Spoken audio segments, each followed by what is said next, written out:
Cuando les dije que me habían ascendido a socia, el padre de mi marido dijo, ¿y con quién te has acostado para conseguirlo?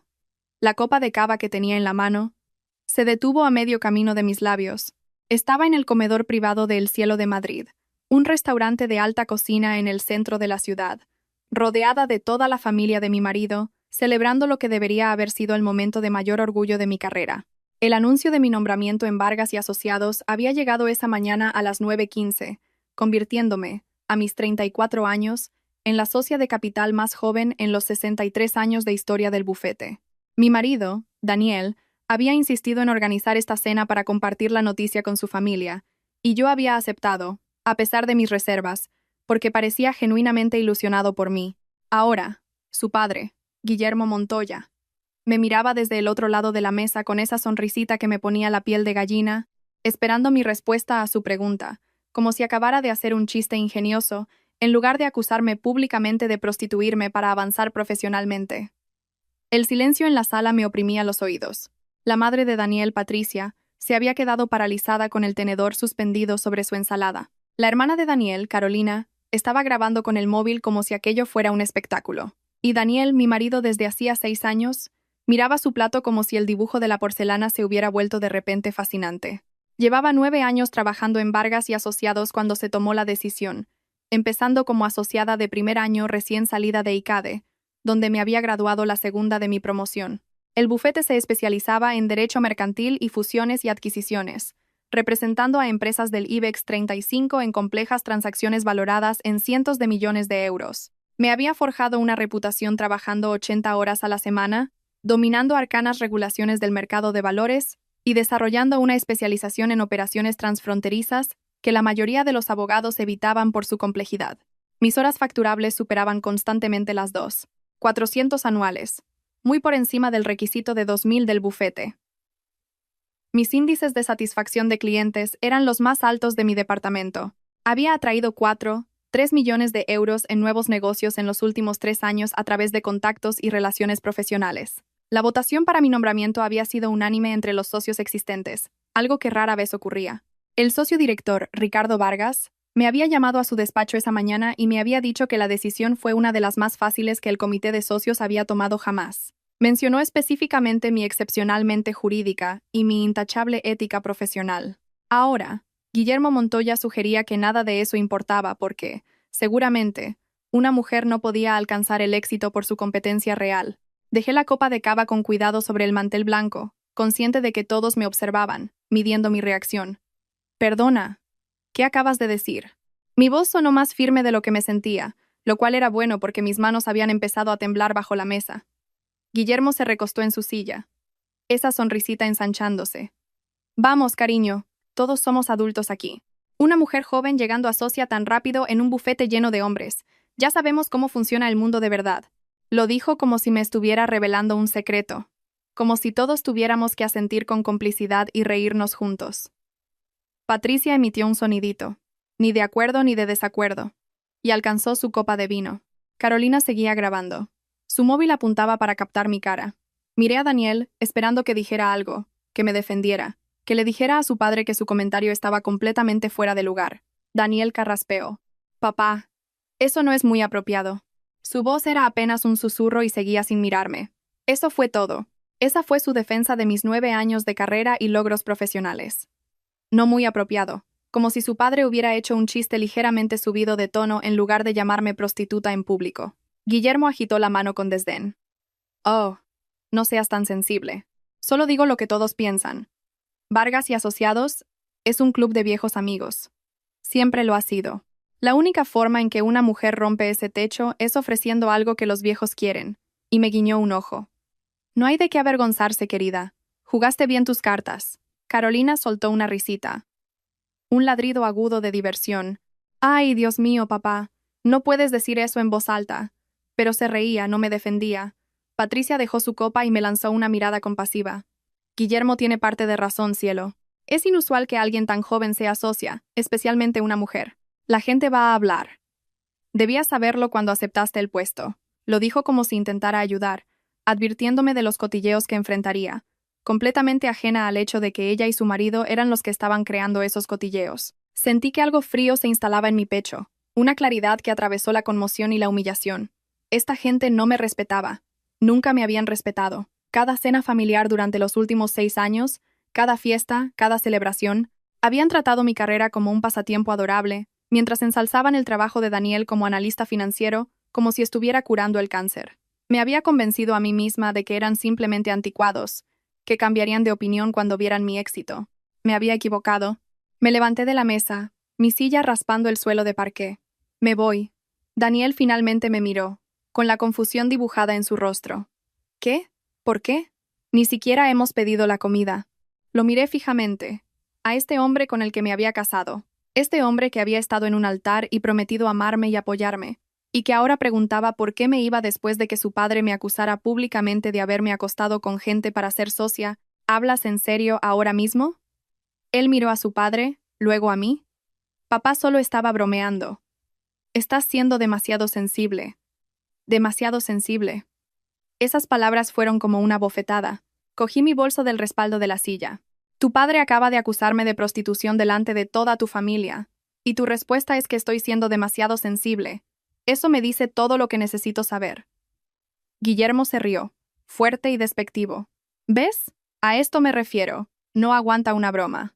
Probablemente consiguió ese ascenso porque los hombres de su bufete tienen demasiado miedo de decir algo que pueda ofender a la delicada abogada. Patricia asintió como si hubiera dicho algo brillante. Las mujeres de hoy se ofenden por todo. En mis tiempos, teníamos la piel más dura.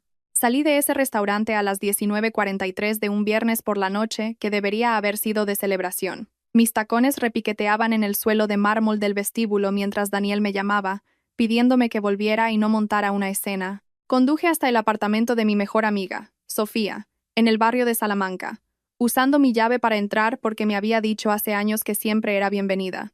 Me echó un vistazo y sacó una botella de vino sin preguntar qué había pasado. Se lo conté todo sentada en su sofá, mi voz temblando con la ira que había estado conteniendo desde el comentario de Guillermo. Sofía conocía a la familia Montoya desde hacía años. Los había visto menospreciarme en cada oportunidad y me había advertido varias veces que la incapacidad de Daniel para enfrentarse a ellos era una señal de alarma gigantesca que yo seguía ignorando. Tienes que dejarle, dijo cuando terminé, no como una sugerencia, sino como una afirmación. Negué con la cabeza, todavía aferrándome a la idea de que esto era salvable, que Daniel se daría cuenta de lo equivocado que había sido el comportamiento de su familia, una vez que tuviera tiempo para pensar lejos de su influencia. Mi teléfono vibraba constantemente con mensajes de Daniel, preguntando dónde estaba, e insistiendo en que teníamos que hablar. Los ignoré todos y me quedé a dormir en la habitación de invitados de Sofía, demasiado agotada para enfrentarme a mi propio apartamento. A la mañana siguiente, volví a casa a las 9:30, y encontré a Daniel sentado en la mesa de la cocina con un café y su portátil, como si no hubiera pasado nada. Levantó la vista cuando entré. ¿Dónde estabas? Ni una disculpa, ni un reconocimiento de lo que su padre había dicho, solo irritación por mi desaparición. Dejé mi bolso en la encimera. En casa de Sofía. ¿Dónde creías que estaría? Cerró el portátil. ¿Me avergonzaste anoche, yéndote así delante de mi familia? Mi madre se pasó el resto de la cena llorando porque pensaba que estabas enfadada con ella. Solté una risa, seca y amarga. ¿Tu madre se pasó la cena llorando? ¿Tu padre me acusó de acostarme con gente para ascender, y tu madre es la víctima aquí? Daniel se levantó, a la defensiva. Estaba bromeando. Ya sabes cómo es papá. A veces hace comentarios inapropiados, pero no lo dice con mala intención. Miré a mi marido, lo observé de verdad, y me di cuenta de que no reconocía al hombre que tenía delante. Me llamó prostituta, Daniel, delante de toda tu familia, y tú te quedaste ahí sentado sin decir nada. Se pasó la mano por el pelo, frustrado. Le dije que no era apropiado. ¿Qué más querías que hiciera? Quería que defendieras a tu mujer. Quería que le dijeras que me gané mi puesto de socia con 9 años de trabajo duro y un rendimiento excepcional. Quería que cortaras de raíz su asquerosa insinuación en lugar de esperar a ver si a los demás les parecía gracioso. La cara de Daniel se sonrojó. Estás exagerando. Mi padre estaba borracho. Dice tonterías cuando bebe. Todo el mundo lo sabe. Nadie cree realmente que te hayas acostado con nadie para ascender. El hecho de que estuviera defendiendo la borrachera de su padre en lugar de defenderme a mí empeoró todo. Cogí un vaso del armario y lo llené de agua. Necesitaba hacer algo con las manos antes de tirar algo. El problema no es si la gente lo cree. El problema es que tu padre se sintió cómodo diciéndolo en voz alta en lo que se suponía que era una celebración de mi logro profesional. El problema es que tu madre estuvo de acuerdo con él. El problema es que a tu hermana le pareció lo suficientemente divertido como para grabarlo. Y el mayor problema es que mi marido piensa que estoy reaccionando de forma exagerada a que su familia me humille públicamente. La voz de Daniel se elevó. Son mi familia, Lucía. Me conocen de toda la vida. Tú los conoces desde hace 6 años. No voy a destruir mi relación con ellos porque tú no sepas encajar una broma. Ahí estaba. El ultimátum que había estado evitando ver durante años. A la hora de la verdad, Daniel elegiría a su familia por encima de mí, siempre, sin importar lo equivocados que estuvieran, sin importar cuánto me hirieran. Se suponía que yo debía sonreír y aguantar porque lo conocían desde hacía más tiempo. Dejé mi vaso de agua con mucho cuidado. Necesito tiempo para pensar. Me voy a quedar en un hotel unos días.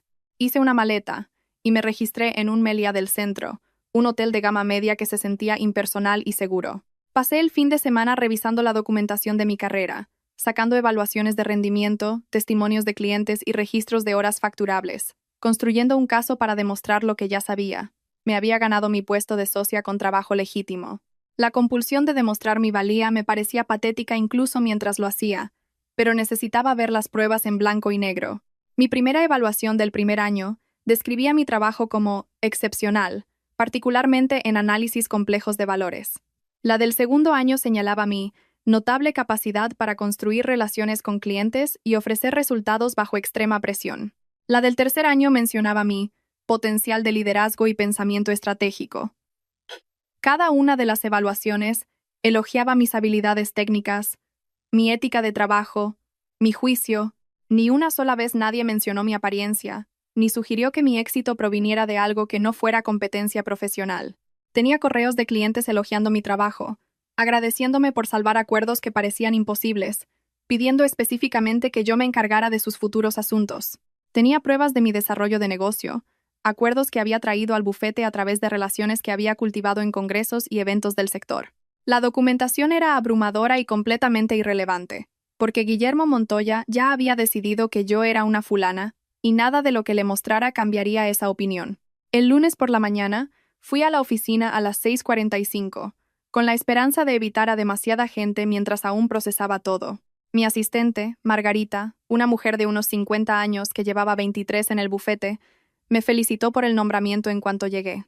Había horneado galletas para celebrarlo caseras, con pepitas de chocolate que dejó en mi escritorio con una tarjeta firmada por el personal de apoyo. La calidez genuina de su gesto hizo que se me saltaran las lágrimas de una forma que la crueldad no había conseguido. Pasé la mañana revisando contratos para un acuerdo de fusión valorado en 340 millones de euros, perdiéndome en la familiar complejidad de los acuerdos de adquisición y el cumplimiento normativo. Alrededor de las 11, Ricardo Vargas pasó por mi despacho. Tenía 61 años. Era el socio director que llevaba 35 años en el bufete y había guiado mi carrera desde el primer día. Lucía, enhorabuena de nuevo por el nombramiento. Muy merecido. Le di las gracias e intenté centrarme en discutir el acuerdo de fusión, pero algo en mi cara debió delatar que estaba disgustada. Ricardo cerró la puerta de mi despacho y se sentó frente a mi escritorio. ¿Va todo bien? Pareces jara. Dudé si contárselo. Si era apropiado llevar mi vida personal a la oficina. Si quejarme de los comentarios de mi suegro me haría parecer débil o poco profesional. Pero Ricardo siempre me había apoyado y confiaba en él. Le conté lo que Guillermo había dicho, manteniendo mi voz profesional y objetiva. La expresión de Ricardo pasó de preocupada a furiosa en el espacio de una frase. Eso es completamente inaceptable, dijo cuando terminé. Lucía, quiero que entiendas algo. Tu nombramiento te lo has ganado por tu trabajo, tus relaciones con los clientes y tus contribuciones a este bufete. La votación fue unánime. Ni un solo socio expresó la más mínima duda. Estás aquí porque eres una abogada excepcional. Punto. Sus palabras ayudaron, pero no podían borrar el hecho de que la familia de mi propio marido creía lo contrario. Ricardo se inclinó hacia adelante. Llevo 35 años en este negocio. He visto a mucha gente intentar menospreciar los logros de las mujeres sugiriendo que no se ganaron su éxito. Es machismo. Puro y duro. No dejes que nadie te haga dudar de lo que has conseguido. Le di las gracias y se fue, pero su enfado en mi nombre se quedó conmigo. Un socio director con décadas de experiencia había reconocido inmediatamente el comentario de Guillermo como basura machista. Sin embargo, mi propio marido lo había defendido como una broma. Esa disonancia resonó en mi cabeza el resto del día. Trabajé hasta tarde, facturando 14 horas en el acuerdo de fusión y 2 asuntos menores, no queriendo volver al hotel y sentarme a solas con mis pensamientos. Sobre las 9 p.m., sonó mi teléfono del trabajo con una llamada de un número que no reconocí. Contesté profesionalmente, esperando un cliente. En su lugar oí la voz de Guillermo Montoya, ligeramente arrastrada por el alcohol. Lucía, soy Guillermo. Tenemos que hablar de lo que pasó el viernes. Me quedé inmóvil, mi mano apretando el teléfono. ¿Cómo has conseguido este número? ¿Era mi línea directa de la oficina? ¿No aparecía en ningún sitio público? Me lo dio Daniel. Mira, Patricia está disgustada. Cree que estás enfadada con ella. Llamo para arreglar las cosas. El descaro me dejó sin aliento. Me había llamado a mi número del trabajo para decirme que su mujer estaba disgustada, como si ese fuera el problema que había que solucionar. Me acusaste de acostarme con gente para ascender delante de toda tu familia. Estoy enfadada contigo. Guillermo suspiró como si yo estuviera siendo difícil. Estaba borracho, ¿vale? Digo tonterías cuando estoy borracho. Daniel te lo ha explicado. ¿Podemos pasar página? Esto le está causando problemas a Daniel en casa y está estresado por ello. Me levanté de mi escritorio, demasiado enfadada para quedarme quieta. Me estás llamando al trabajo para decirme que tu hijo está estresado porque no quiero fingir que no me humillaste públicamente. El tono de Guillermo cambió. Se volvió más duro. Te llamo porque te estás comportando como una niña. Vale, hice una broma que no te gustó. Los adultos siguen adelante. No tienen rabietas y huyen de una cena. Una broma. Seguía llamándolo una broma. No fue una broma, Guillermo. Fue un ataque machista a mis logros profesionales. Y el hecho de que todavía no veas la diferencia me dice todo lo que necesito saber sobre tu carácter. La línea se quedó en silencio por un momento. Luego la voz de Guillermo volvió, helada. ¿Sabes cuál es tu problema? Te crees mejor que nadie. Crees que ese título elegante y ese puesto de socia te hacen especial. Pero yo llevo 40 años en los negocios y sé cómo funciona el mundo. Las mujeres como tú no llegan a socias en bufetes de prestigio sin ofrecer algo extra. Quizás te creas tu propia mentira, pero el resto de nosotros vemos la verdad. Estaba temblando. La rabia hacía que mi voz fuera inestable. ¿Mujeres como yo? ¿Te refieres a mujeres que trabajan 90 horas a la semana y generan millones en ingresos? ¿Mujeres que se graduaron de las primeras de su promoción en la Facultad de Derecho? ¿Mujeres que construyen sus carreras a base de competencia en lugar de enchufes? Guillermo se rió, áspero y despectivo. Sigue diciéndote eso, cariño. Mientras tanto, todos en ese bufete saben exactamente lo que hiciste para llegar a donde estás. Simplemente son demasiado educados para decírtelo a la cara. Colgó antes de que pudiera responder. Me quedé allí, en mi despacho, a las 9:23 p.m., sosteniendo mi teléfono e intentando no llorar de pura furia. Guillermo me había llamado a mi número del trabajo para reafirmarse en su acusación y dejar claro que no tenía intención de disculparse. También había revelado algo que yo sospechaba. Daniel le había dicho dónde encontrarme. Le había dado mi número privado del trabajo. Había permitido este acoso. Mi marido había elegido la comodidad de su padre por encima de mi dignidad. Llamé a Sofía y le conté la llamada. Se quedó en silencio un largo momento. Lucía, tienes que documentar esto. Cada interacción con Guillermo, cada vez que Daniel lo defiende, necesitas un rastro de papel. Le pregunté por qué, y me explicó que había pasado por un divorcio difícil hacía 3 años y había aprendido por las malas que la documentación lo era todo. Empecé un archivo esa noche, anotando todo lo que Guillermo había dicho en la cena y durante la llamada telefónica, registrando las respuestas y la falta de apoyo de Daniel. Parecía paranoico y extremo, pero la insistencia de Sofía me hizo tomármelo en serio. También configuré mi teléfono de la oficina para filtrar llamadas, asegurándome de que Guillermo no pudiera volver a contactarme directamente. Al día siguiente, Daniel apareció en mi oficina a las 2 de la tarde sin avisar. Margarita me avisó por el interfono de que mi marido estaba allí, y le dije que lo hiciera pasar, curiosa por saber qué había provocado la visita. Daniel entró con aspecto estresado, la corbata aflojada y el pelo revuelto, como si se hubiera pasado las manos por él repetidamente. «Tenemos que hablar», dijo, cerrando la puerta de mi despacho tras él. Le indiqué la silla frente a mi escritorio. «Estoy trabajando. Sé breve». Se sentó, inclinándose hacia adelante con los codos en las rodillas. «Mi padre te llamó anoche». Me contó la conversación. Me recliné en mi silla, manteniendo una expresión neutra. ¿Te contó lo que dijo o solo su versión en la que yo era la irrazonable? Daniel se frotó la cara. Dijo que intentó disculparse y que tú lo atacaste. Lo llamaste mala persona y le colgaste. La mentira era tan descarada que casi me reí. Eso no es lo que pasó. Tu padre llamó a mi número del trabajo, que obtuvo de ti sin mi permiso, para decirme que su mujer está disgustada y que tengo que superar su broma. Cuando le dije que no era una broma, dijo que me creo mejor que nadie, y que todos en mi bufete saben que me acosté con gente para llegar a socia. La cara de Daniel se sonrojó. Él no dijo eso.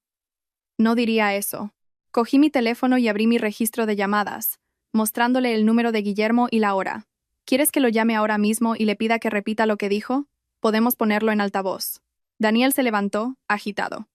Esto se está yendo de las manos. Estás destrozando a mi familia por una estupidez. Mi madre llora todos los días. Carolina está disgustada. Mi padre se siente atacado. Todo porque no puedes olvidar un comentario que hizo cuando estaba borracho. Dejé mi teléfono con cuidado. Tu padre hizo ese comentario sobrio en la cena. Luego me llamó borracho para empeorarlo. Esto no va de un comentario. Va de un patrón de falta de respeto y de tu negativa a defender a tu mujer. La voz de Daniel se elevó. Estoy harto de estar en medio. ¿Quieres que elija entre tú y mi familia? Y eso no es justo. Me levanté también, harta de esta conversación. No estás en medio, Daniel. Estás de su lado. Lo has estado desde el principio. Y llamarlo estar en medio es solo una forma de evitar admitir que no me apoyas.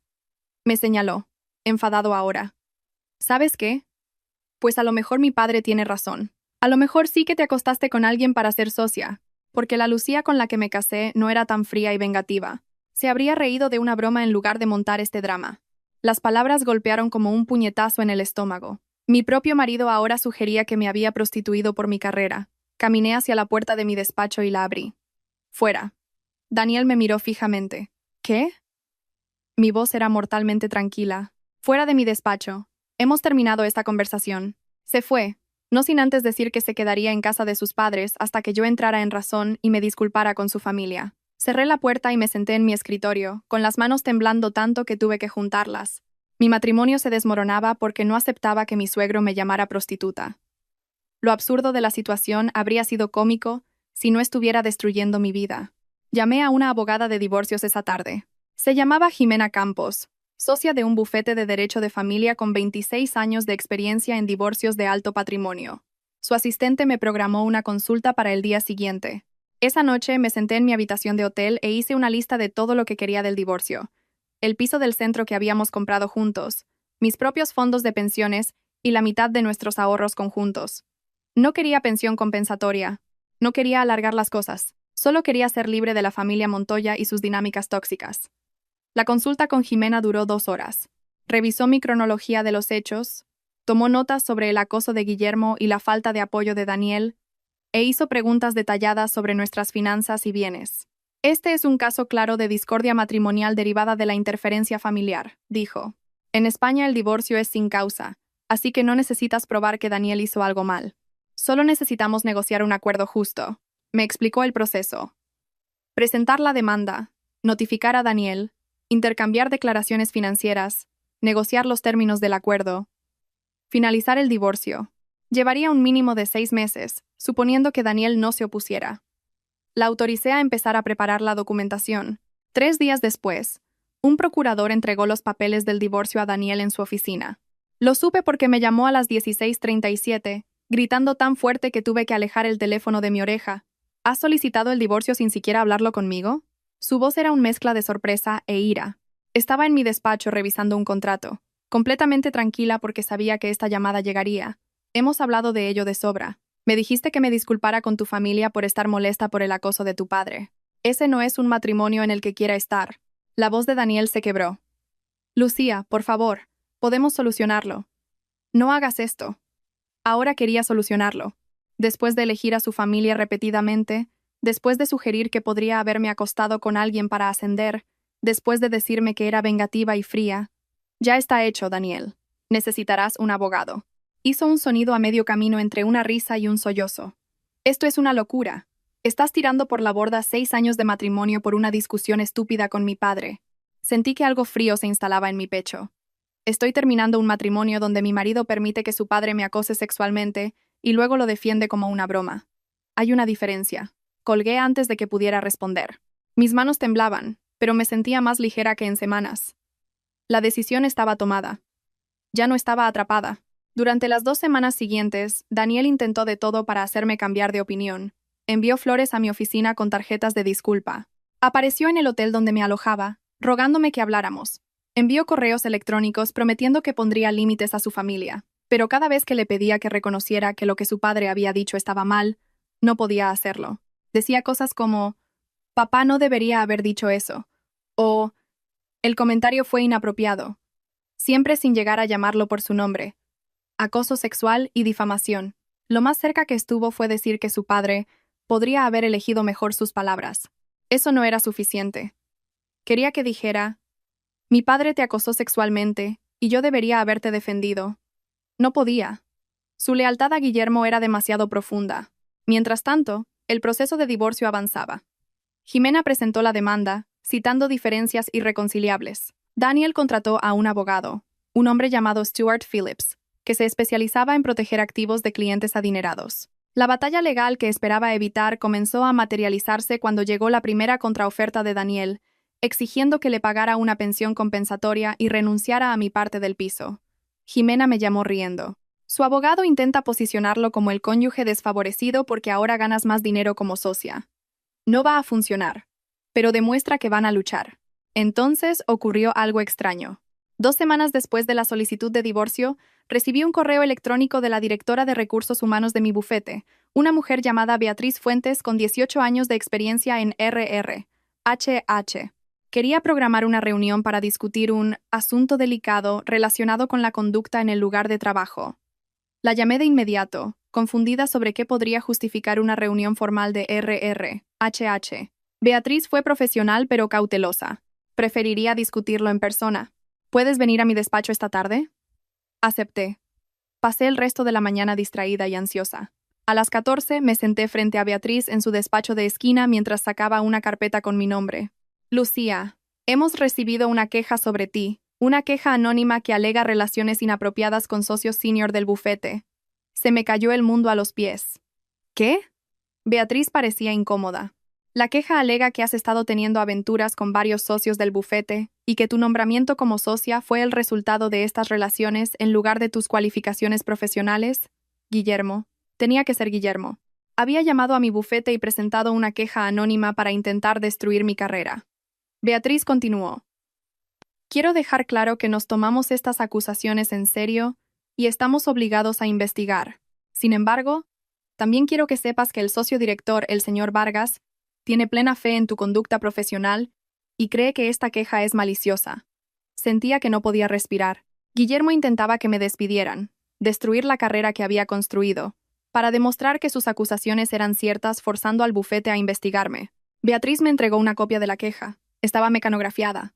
A un espacio, 2 páginas, afirmaba que había tenido relaciones sexuales con Ricardo Vargas y otros 2 socios senior. Describía casos específicos. Quedarme hasta tarde en la oficina con Ricardo, asistir a cenas de clientes a solas con los otros socios, hacer viajes de negocios que la queja sugería que en realidad eran escapadas románticas. Cada una de las acusaciones se basaba en actividades empresariales normales, retorcidas para parecer sospechosas. Las noches hasta tarde con Ricardo habían sido para trabajar en un acuerdo importante. Las cenas con clientes eran desarrollo de negocio estándar. Los viajes de negocios eran desplazamientos legítimos para reuniones con clientes. Pero presentado de esta manera, a través de la lente de la sospecha, todo parecía incriminatorio. Miré a Beatriz. Nada de esto es cierto. Todas fueron interacciones profesionales. Ella asintió. Te creo, pero aún así tengo que investigar. Necesitaré entrevistarte formalmente, entrevistar a los socios mencionados en la queja y revisar cualquier documentación relevante. El proceso llevará aproximadamente 2 semanas. Salí del despacho de Beatriz a las 15:15, sintiendo que mi mundo se derrumbaba. Mi matrimonio terminaba, mi suegro me acosaba, y ahora mi reputación profesional estaba bajo ataque. Volví a mi despacho, cerré la puerta y llamé a Jimena Campos. Guillermo Montoya presentó una queja falsa en el departamento de RR/HH, de mi bufete, acusándome de acostarme con socios. Jimena se quedó en silencio un momento. Eso es difamación y posiblemente interferencia torticera en la relación laboral. Podemos demandarlo. Le pregunté qué necesitaba probar, y me explicó que necesitaría pruebas de que Guillermo hizo la queja y que lo hizo con malicia real. La naturaleza anónima de la queja lo hacía más difícil, pero no imposible. Sugirió que contratara a un investigador privado para reunir pruebas de la campaña de Guillermo en mi contra. Me dio un nombre: Roberto Ibáñez, un ex detective con 23 años de experiencia, que ahora dirigía una firma de investigación privada especializada en casos de difamación. Llamé a Roberto esa noche y le expliqué la situación. Aceptó el caso y comenzó solicitando registros telefónicos y de correo electrónico para rastrear las comunicaciones de Guillermo. Durante la semana siguiente, Roberto descubrió un patrón que era a la vez vengativo y estúpido. Guillermo había llamado al número principal de mi bufete 3 veces antes de finalmente llegar a RRHH. Las llamadas estaban registradas en el sistema telefónico de la empresa con marcas de tiempo. También había enviado correos electrónicos a mi bufete desde una cuenta de Proton Mail que había creado específicamente para este propósito, pero había sido lo suficientemente descuidado como para acceder a ella desde la dirección IP de su casa. Roberto rastreó la IP hasta la casa de Guillermo en La Moraleja. Las pruebas eran sólidas.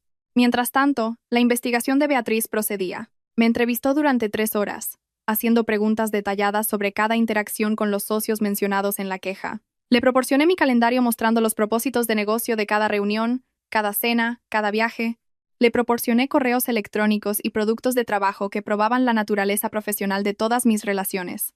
Luego entrevistó a Ricardo Vargas, quien aparentemente estaba furioso por las acusaciones, calificándolas de un intento transparente de socavar a una abogada excepcional. Los otros 2 socios hicieron declaraciones similares. Beatriz también revisó los registros de acceso de seguridad que mostraban cuándo entraba y salía del edificio, demostrando que mis noches hasta tarde en la oficina eran solo eso: trabajo. Después de 10 días, Beatriz me llamó de nuevo a su despacho. La investigación ha concluido. No hemos encontrado pruebas que respalden ninguna de las acusaciones. Tu conducta profesional ha sido ejemplar. La queja parece ser maliciosa y fabricada. Sentí que el alivio me inundaba, seguido inmediatamente por la ira. ¿Puedes decirme quién presentó la queja? Beatriz negó con la cabeza. Fue anónima. No tenemos forma de rastrear quién la envió. Sonreí. Yo sí. Contraté a un investigador privado. Guillermo Montoya, mi suegro, la presentó. Tengo registros telefónicos y de IP que lo demuestran. Los ojos de Beatriz se abrieron de par en par. Eso es extremadamente serio. Es difamación y potencialmente acoso criminal. Le di a Beatriz copias de los hallazgos de Roberto. Los revisó cuidadosamente. Luego hizo una llamada al asesor legal general del bufete, un socio senior llamado Domingo Benítez, que llevaba 30 años en la firma. 20 minutos después, estaba sentada en una sala de conferencias con Beatriz, Domingo y Ricardo Vargas, mientras Domingo revisaba las pruebas. Esto es demandable, dijo Domingo. Guillermo Montoya presentó una queja a sabiendas de que era falsa para dañar tu reputación profesional. Podemos demandarlo por difamación e interferencia torticera. El bufete también puede demandarlo por abuso de nuestro sistema de quejas de RRHH. Lucía, ¿qué quieres hacer? Apoyaremos cualquier decisión que tomes, pero quiero que sepas que tienes el respaldo total de este bufete. Pensé en la sonrisita de Guillermo en esa cena, su llamada a mi oficina, su sugerencia de que todos en el bufete sabían que me había acostado con gente para ascender. Pensé en la negativa de Daniel a defenderme, su insistencia en que estaba exagerando. Pensé en el estrés de la investigación de RRHH. Las noches sin dormir preguntándome si mi carrera había terminado. Quiero demandarlo, dije. Quiero que todos sepan lo que hizo. Domingo asintió. Presentaremos una demanda en tu nombre. Difamación, interferencia torticera e imposición intencional de angustia emocional. También pediremos daños punitivos dada la naturaleza maliciosa de su conducta. La demanda se presentó en los juzgados de primera instancia de Madrid 3 días después. La querella era detallada y condenatoria, exponiendo la acusación inicial de Guillermo en la cena, su llamada de acoso a mi oficina y su queja anónima a mi bufete. Incluía los registros telefónicos que mostraban sus llamadas a Vargas y asociados, los registros de IP que lo conectaban a la cuenta de correo falsa y las declaraciones de Beatriz y los socios confirmando que la queja era falsa. Se pedían 850.000 euros en daños, 350.000 euros por daño a la reputación profesional, 250, 0 euros por daño moral y 250.000 euros en daños punitivos. El periódico El País se hizo eco de la historia 2 días después. El titular decía: socia de un bufete demanda a su suegro por difamación tras una falsa denuncia de acoso sexual. El artículo detallaba las acusaciones de Guillermo y las pruebas que demostraban que había presentado la falsa queja de RRHH. Mencionaba que me habían nombrado socia por votación unánime y rendimiento excepcional. Señalaba que Guillermo era dueño de una promotora inmobiliaria y no tenía conexión con Vargas y asociados. La historia se hizo viral, blogs jurídicos la recogieron, hilos de Reddit la discutieron, abogados en Twitter debatieron los méritos del caso. De repente, mi humillación privada era de conocimiento público, pero la publicidad era un arma de doble filo. También significaba que todo el mundo sabía que Guillermo había mentido, que había intentado destruir mi carrera por despecho, que su acusación inicial en la cena había sido machismo sin fundamento. Daniel me llamó el día que se presentó la demanda, más enfadado que nunca. ¿Has demandado a mi padre? ¿Estás loca? Estaba en mi despacho, con la puerta cerrada, lista para esta confrontación. Tu padre presentó una queja falsa en mi empresa para intentar que me despidieran. Sí, lo he demandado. La voz de Daniel temblaba. ¡Es mi padre! Estás destrozando a mi familia por un comentario estúpido que hizo. Apreté la mandíbula. ¿Intentó destruir mi carrera con falsas acusaciones de conducta sexual inapropiada? Esto ya no va de un comentario. Va de que cometió difamación y una interferencia torticera demandables. Daniel hizo un sonido de frustración. Has cambiado. La mujer con la que me casé no haría esto. No destrozaría a una familia. Me reí, secha y amarga. La mujer con la que te casaste tuvo que cambiar para sobrevivir al abuso de tu familia. Y no estoy destrozando nada. Tu padre lo hizo cuando decidió que mi éxito profesional debía significar que soy una prostituta. Daniel colgó. Me quedé sentada, extrañamente tranquila. El matrimonio había terminado. La demanda estaba presentada. Todo estaba a la vista ahora. No más fingimientos, no más intentos de arreglar las cosas. Solo la verdad y las consecuencias. Durante el mes siguiente, el abogado de Guillermo, un letrado llamado Gregorio Fleming, con 20 años de experiencia en litigios, presentó una moción para desestimar la demanda.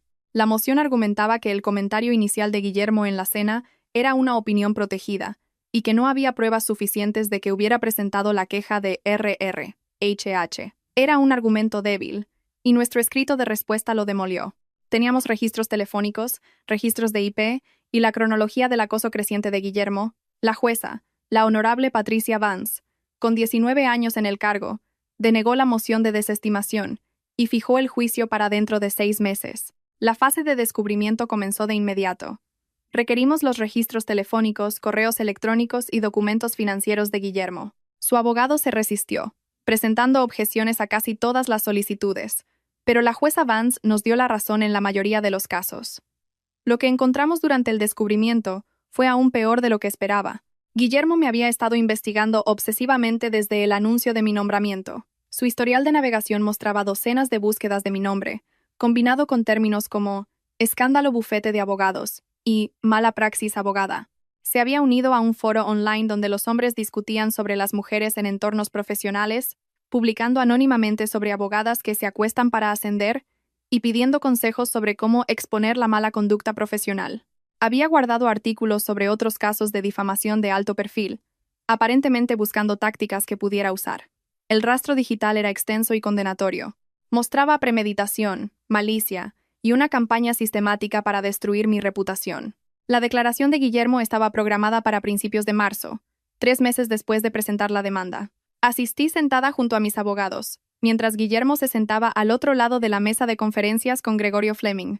El taquígrafo judicial tomó juramento a Guillermo y Domingo Benítez comenzó a hacer preguntas. Guillermo parecía más viejo que en esa cena, su rostro demacrado y su caro traje colgando más holgado en su cuerpo. El estrés de la demanda le estaba pasando factura. Domingo comenzó con preguntas básicas sobre la relación de Guillermo con Daniel y conmigo, estableciendo la conexión familiar. Luego pasó a la cena.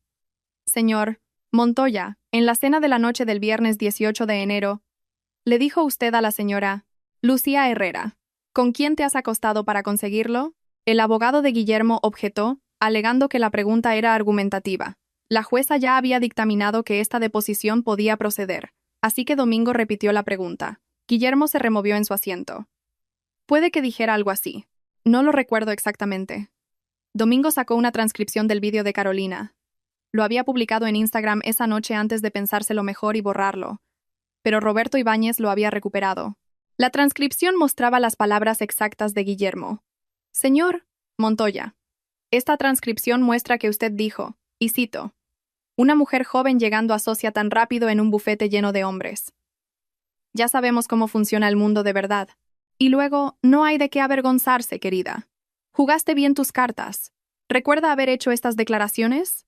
La cara de Guillermo se sonrojó. Si eso es lo que dice la transcripción. Domingo pasó a la llamada telefónica. 3 días después de la cena, llamó a la señora Herrera a su número del trabajo. Guillermo asintió. Llamé para disculparme. Domingo sacó los registros telefónicos. Estos registros muestran una llamada de su teléfono móvil al número de trabajo de la señora Hurtado Eranian Herrera que duró 9 minutos. ¿Qué dijo durante esa llamada? Guillermo miró a su abogado, quien asintió levemente. Le dije que estaba exagerando, que solo era una broma. Domingo se inclinó hacia adelante. ¿También le dijo que todos en ese bufete saben exactamente lo que hiciste para llegar a donde estás? Guillermo dudó. Puede que dijera algo así. La declaración continuó durante 6 horas. Domingo repasó con Guillermo cada detalle. El momento de sus llamadas a Vargas y asociados, la creación de la cuenta de Proton Mail, su queja anónima. Guillermo intentó negar haber hecho la queja, afirmando que alguien debió usar su dirección IP sin su conocimiento. Domingo presentó pruebas de que Guillermo vivía solo, que nadie más tenía acceso a su ordenador de casa. La historia de Guillermo se desmoronó bajo el interrogatorio. Al final quedó claro que había presentado la queja, y que lo había hecho sabiendo que las acusaciones eran falsas. La transcripción de la declaración sería devastadora en el juicio, pero no llegamos a juicio. 2 semanas después de la declaración de Guillermo, Gregorio Fleming llamó a Domingo para discutir un acuerdo. Guillermo quería llegar a un acuerdo por 200.000 euros y un acuerdo de confidencialidad. Domingo se rió y contraofertó con 750.000 euros y una disculpa pública. Negociaron durante otra semana antes de acordar 600.000 euros más una declaración pública. La declaración, que Guillermo estaba obligado a publicar en El País, decía: Yo, Guillermo Montoya, reconozco que hice declaraciones falsas y difamatorias sobre mi nuera, la abogada Lucía Herrera.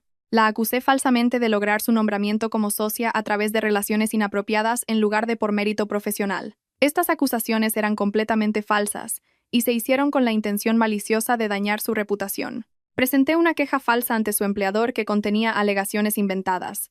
Lamento profundamente mis acciones y pido disculpas a la señora Herrera, a Vargas y asociados y a todos los afectados por mi conducta. El nombramiento de la señora Herrera como socia se ganó a través de sus excepcionales habilidades legales, ética de trabajo y logros profesionales. La declaración apareció en El País el 15 de abril. El pago del acuerdo llegó a mi cuenta 3 días después. Doné 400.000 euros a organizaciones que apoyan a las mujeres en el derecho, y me quedé los 200.000 euros restantes para honorarios legales e impuestos. La vindicación se sintió hueca en cierto modo, porque la disculpa de Guillermo fue forzada, no genuina, pero fue pública y permanente. Cualquiera que buscara mi nombre en Google encontraría no solo la acusación inicial, sino también el acuerdo y la admisión de que había mentido. Mi reputación profesional fue restaurada. El divorcio de Daniel finalizó 2 meses después. Inicialmente se había opuesto, exigiendo una pensión compensatoria y la mitad del piso, pero su posición se debilitó considerablemente después del acuerdo con Guillermo. La propia admisión de difamación de su padre hacía difícil argumentar que yo era la vengativa. Llegamos a un acuerdo en el que yo me quedaba el piso y mis fondos de pensiones. Daniel se quedaba los suyos, y dividíamos nuestros ahorros conjuntos a partes iguales, sin pensión para ninguna de las partes. Un corte limpio. Firmé la sentencia de divorcio definitiva el 22 de junio en el juzgado de la jueza Vance. Daniel no estaba allí. Su abogado firmó en su nombre. Así de simple, 6 años de matrimonio se disolvieron en una orden judicial y una división de bienes. Sentí más alivio que tristeza. Había gastado tanta energía tratando de hacer que esa relación funcionara, tratando de ganarme el respeto de la familia Montoya, tratando de convencer a Daniel de que priorizara nuestro matrimonio sobre la disfunción de sus padres. Estaba harta de intentarlo, de ceder, de aceptar menos de lo que merecía. 3 meses después del acuerdo, Vargas y asociados celebró una ceremonia formal para festejar a los nuevos socios. Subí a un estrado en la sala de conferencias más grande del bufete mientras Ricardo Vargas me entregaba una placa conmemorativa de mi nombramiento. Todo el bufete asistió, más de 200 abogados y personal. Ricardo pronunció un discurso sobre mis logros, mi integridad y mi resiliencia. Mencionó específicamente las falsas acusaciones y cómo las había manejado con elegancia y fortaleza. Lucía Herrera representa lo mejor de lo que este bufete defiende, dijo. Excelencia en la práctica legal, ética inquebrantable y coraje frente a la adversidad. Es un honor tenerla como nuestra socia. La sala estalló en aplausos. Margarita lloraba. Sofía, a quien había invitado, sonreía radiante. Miré todos esos rostros, colegas que me habían apoyado durante la investigación, que habían proporcionado declaraciones defendiendo mi carácter, que nunca habían dudado de mi integridad profesional. Esta era mi verdadera familia. Estas personas que valoraban mi trabajo y respetaban mis logros, no los Montoya con su machismo y su disposición a destruirme antes que admitir que estaban equivocados. Después de la ceremonia, Ricardo me llevó a un lado. Ayer me llamó el abogado de Guillermo Montoya. El negocio de Guillermo está en serios problemas. Varios de sus principales clientes rescindieron contratos después de que El País publicara su disculpa. Se enfrenta a dificultades financieras. No sentí ninguna satisfacción con esa noticia, solo una especie de justicia cansada. Guillermo había intentado destruir mi carrera y terminó dañando la suya. Eso no fue obra mía. Fue una consecuencia. Un año después de esa cena en el cielo de Madrid, estaba sentada en mi despacho revisando documentos para una fusión de 680 millones de euros cuando sonó mi teléfono con una llamada de un número que no reconocí. Casi no contesté, pero algo me hizo cogerlo. Lucía Herrera. Una voz de mujer, nerviosa y joven. Señora Herrera, mi nombre es Rebecca Travers. Soy asociada de tercer año en Despacho Travers. La llamo porque estoy pasando por algo similar a lo que usted experimentó, y esperaba que pudiera darme algún consejo. Explicó que su socio director había estado haciendo comentarios inapropiados sobre su apariencia y sugiriendo que su éxito se debía a su físico en lugar de a su trabajo. Había presentado una queja de HH, y ahora se enfrentaba a represalias. Había leído sobre mi caso, y se preguntaba si estaría dispuesta a hablar con ella sobre cómo lo había manejado. Programé una reunión con Rebeca para la semana siguiente. Vino a mi oficina. Una mujer de 20 y tantos años con ojeras y un portafolio lleno de pruebas que documentaban el acoso. Pasé 2 horas explicándole el proceso. Documentarlo todo. Encontrar un abogado especializado en derecho laboral. Prepararse para el coste emocional de luchar. Le di la información de contacto de Jimena Campos y me ofrecí como referencia si la necesitaba. Rebeca se fue con más esperanza que con la que había llegado. Durante el año siguiente, 5 mujeres más se pusieron en contacto conmigo con historias similares. Acoso, difamación, represalias. Ayudé a cada una de ellas, conectándolas con recursos, compartiendo mi experiencia, ofreciendo apoyo. Me di cuenta de que mi caso se había convertido en una hoja de ruta para otras mujeres que enfrentaban las mismas batallas, y eso se sentía significativo de una manera que el dinero del acuerdo nunca lo hizo.